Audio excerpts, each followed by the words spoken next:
কি বলবেন এই বিষয়ে? আপনারা জানেন আজকে 15/2 তারিখে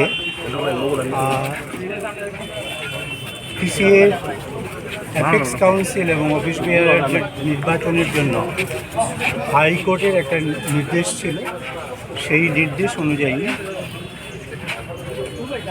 আজকে ইলেকশন কমিশনার, আমরা ইলেকটোরাল অফিসার বলি, তো ডিসিএ ইলেকটোরাল অফিসার নির্বাচন সংগঠিত করেছেন। নির্বিঘ্নভাবে নির্বাচন হয়েছে।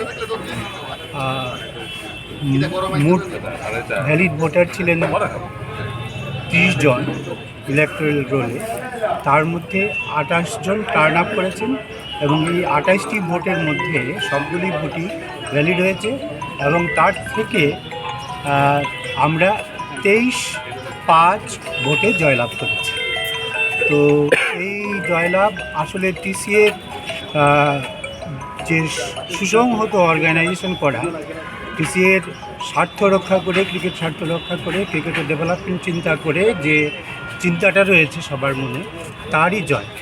সুতরাং এমন দিনে সবাই যারা আমাদেরকে সহযোগিতা করেছেন সবাইকে আমরা ধন্যবাদ জানাচ্ছি এবং যারা নতুন কমিটি ফর্ম করবেন, যারা ইলেকশনে জয়লাভ করেছেন, যারা আমার কলিগ হবে, তাদেরকে আমি আমার তরফ থেকে ব্যক্তিগত দিক থেকে সম্বর্ধনা জানাচ্ছি এবং স্বাগত জানাচ্ছি।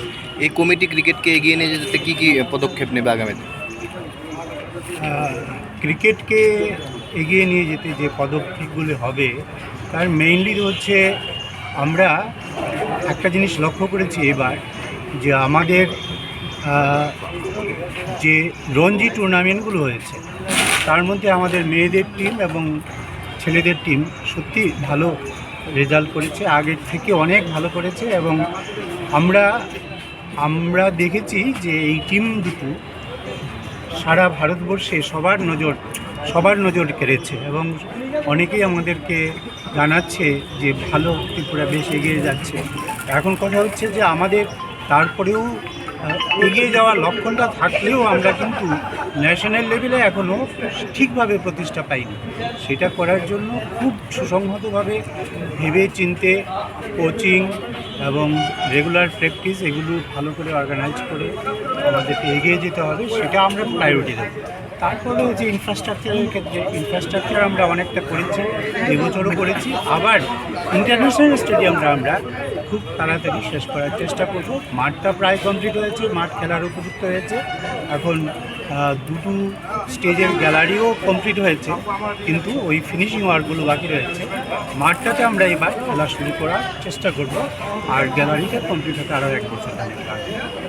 আরেকটা বড় প্রায়োরিটি আমরা দেব, সেটা হচ্ছে যে আমরা এখন সাব ডিভিশন লেভেলে ইনফ্রাস্ট্রাকচার এবং খেলাটাকে আরও অনেক বেশি করে অর্গানাইজ করব। এবারও আপনারা লক্ষ্য করেছেন সাব ডিভিশনগুলিতে সবগুলিতে আন্ডার-13, আন্ডার-15, উমেন্স ক্রিকেট সবগুলোতে উদ্যম নিয়ে সবগুলো কমিটি সক্রিয় হয়েছে এবং আগামী দিনে এই সাব ডিভিশনগুলি শক্তিশালী করে আমরা ত্রিপুরার ক্রিকেটকে শক্তিশালী করব।